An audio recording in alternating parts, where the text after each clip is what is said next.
বিসমিল্লাহির রহমানির রহিম। আজকের এই জনসভায় উপস্থিত সভাপতি, মঞ্চে উপস্থিত এই এলাকার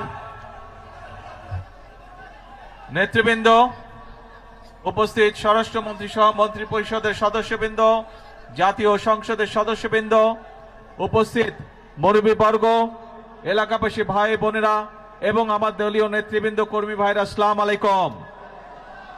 কেমন আছেন আপনারা? ভালো আছেন সবাই? আলহামদুলিল্লাহ।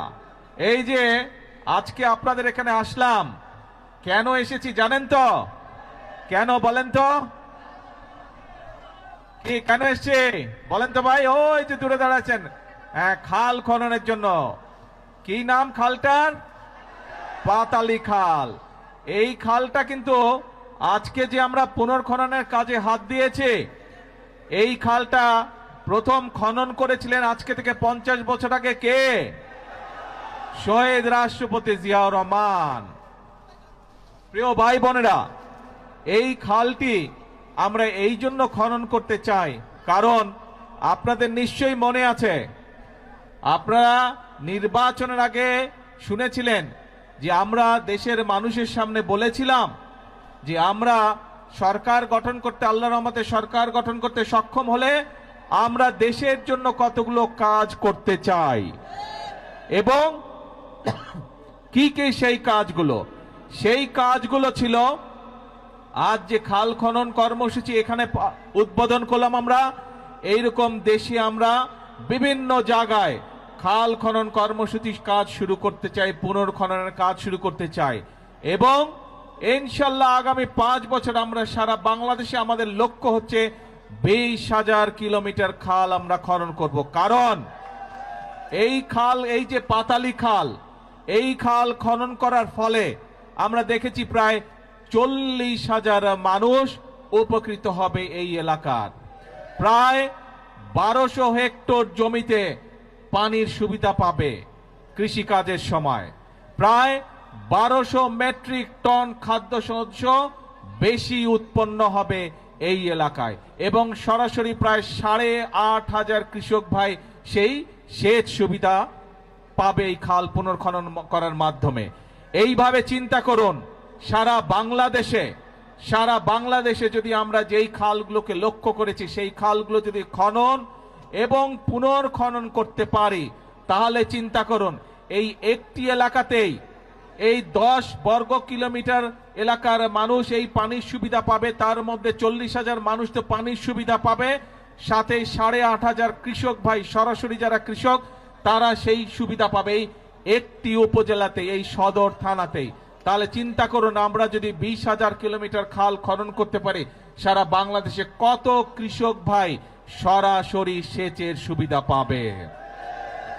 আমরা আগেই বলেছি, সব সময় বলছি, আজকেও বলছি, বিএনপির রাজনীতি হচ্ছে মানুষের জন্য রাজনীতি, এবং সেই জন্যই আমরা কৃষক ভাইদের পাশে দাঁড়ানোর জন্য, কৃষক ভাইদের সুবিধার জন্য, কৃষক ভাইদেরকে স্বাবলম্বী করে গড়ে তোলার জন্য আমরা এই খাল খনন কর্মসূচি যেমন শুরু করেছি, একই সাথে আমরা নির্বাচনের আগে বলেছিলাম যে আমরা কৃষক ভাইদেরকে প্রতি বছর তাদের বীজ, কীটনাশক, ওষুধ বলুন, সার বলুন কেনার জন্য প্রতি বছর এককালীন আমরা তাদেরকে 2,500 টাকার একটি সুবিধা দিতে চাই, এবং সেটি দিব আমরা ইনশাল্লাহ কৃষক কার্ডের মাধ্যমে। এই কথাটা আমরা বলেছিলাম। আপনারা জানেন 2 দিন আগে আমরা বাংলাদেশে বিএনপি, এই বর্তমান সরকার গত ফেব্রুয়ারি মাসের 17 তারিখে সরকার গঠনের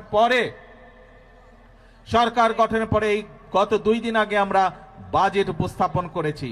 সেই বাজেটে আমরা কৃষকদের জন্য, কৃষক ভাইদের জন্য আমরা বরাদ্দ রেখেছি, এবং ইনশাল্লাহ আগামী জুলাই মাস থেকে শুরু করে পর্যায়ক্রমিকভাবে আগামী 1 বছরের ভিতরে আমরা বাংলাদেশের প্রতিটি উপজেলায় 8 থেকে প্রায় 10,000 কৃষক ভাইদের কাছে আমরা এই কৃষক কার্ডের সুবিধা পৌঁছে দিতে সক্ষম হব ইনশাল্লাহ।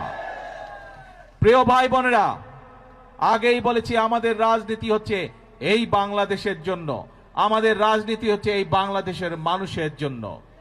আমরা জানি গ্রামে গঞ্জে মিলিয়ে বাংলাদেশের শতকরা 70 থেকে 80% মানুষ খেটে খাওয়া মানুষ বাংলাদেশের গ্রাম অঞ্চলগুলোতে বাস করে। বাংলাদেশের জনসংখ্যার অর্ধেক হচ্ছে নারী। এখন এই নারীদের দেশনেত্রী খালেদা জিয়া শিক্ষার ব্যবস্থা করে দিয়ে গিয়েছিলেন, বিনামূল্যে শিক্ষা ব্যবস্থা। সেই শিক্ষা ব্যবস্থা ক্লাস 1 থেকে ইন্টারমিডিয়েট পর্যন্ত দেশনেত্রী খালেদা জিয়া করে দিয়ে গেছিলেন। এই নারীরা যদি শিক্ষিত না হয়, তারা যদি স্বাবলম্বী হতে না পারে, তাহলে পুরুষের পাশে দাঁড়াতে পারবে না এবং বাংলাদেশ এগিয়ে যেতে পারবে না।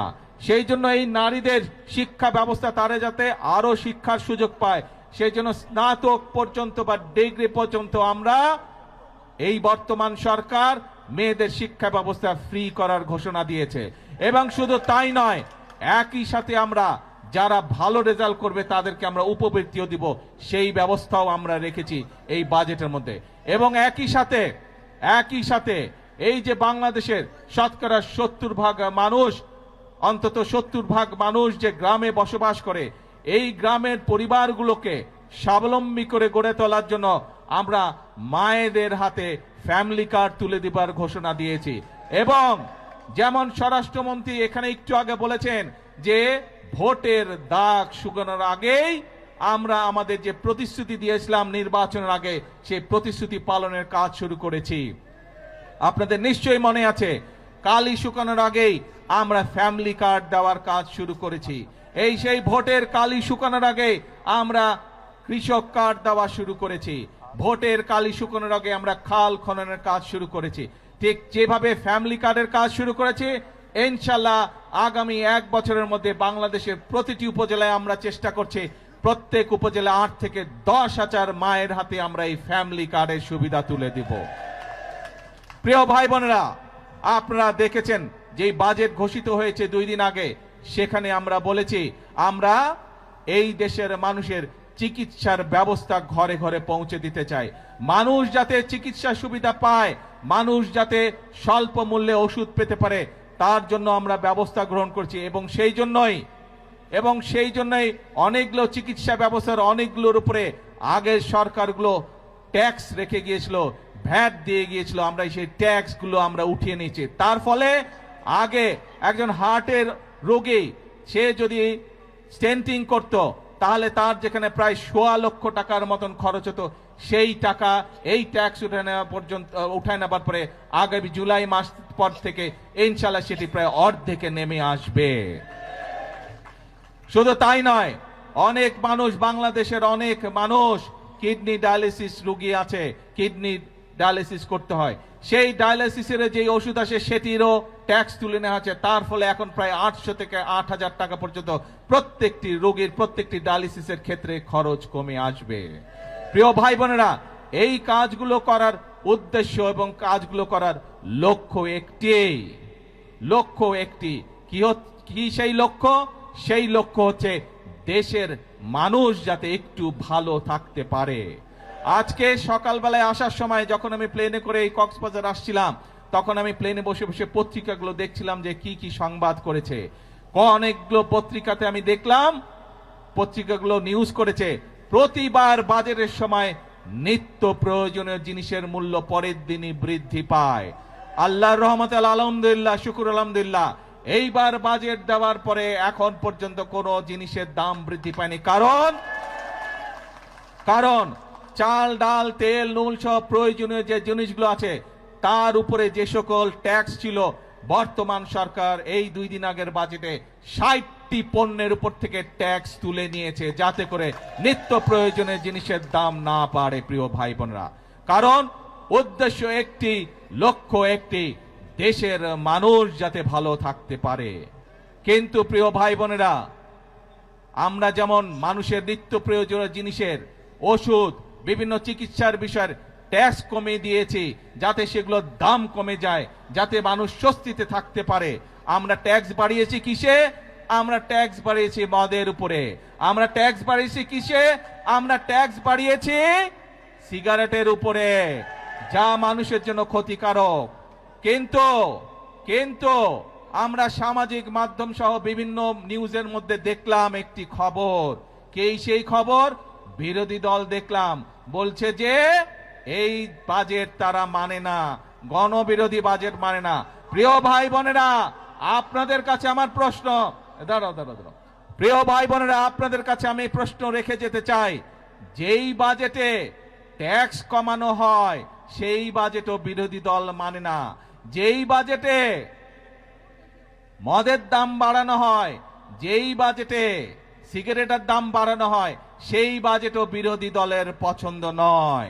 তাহলে এবার বিরোধী দলের উদ্দেশ্য বুঝতে পেরেছেন, লক্ষ্য বুঝতে পেরেছেন? তাদের লক্ষ্য বা উদ্দেশ্য দেশের মানুষের পাশে দাঁড়ানো নয়, তাদের উদ্দেশ্য একটাই, তাদের লক্ষ্য একটাই, সেটা হচ্ছে দেশের মধ্যে একটি অস্থিতিশীলতা, অশান্তি তৈরি করা, মানুষকে বিভ্রান্ত করা। প্রিয় ভাই বোনেরা, আমরা আরেকটি বিষয় এখানে বাজেটের মধ্যে উল্লেখ করেছি, বাংলাদেশ কৃষি প্রধান দেশ, কিন্তু কৃষির সাথে সাথে একই সাথে আমাদেরকে শিল্প বাণিজ্য গড়ে তুলতে হবে, এবং সে কারণেই শিল্প বাণিজ্য যদি গড়ে উঠতে পারে আমাদের সন্তানরা সেখানে কর্মসংস্থানের ব্যবস্থা হবে, চাকরি বাকরি ব্যবসা বাণিজ্য করতে পারবে।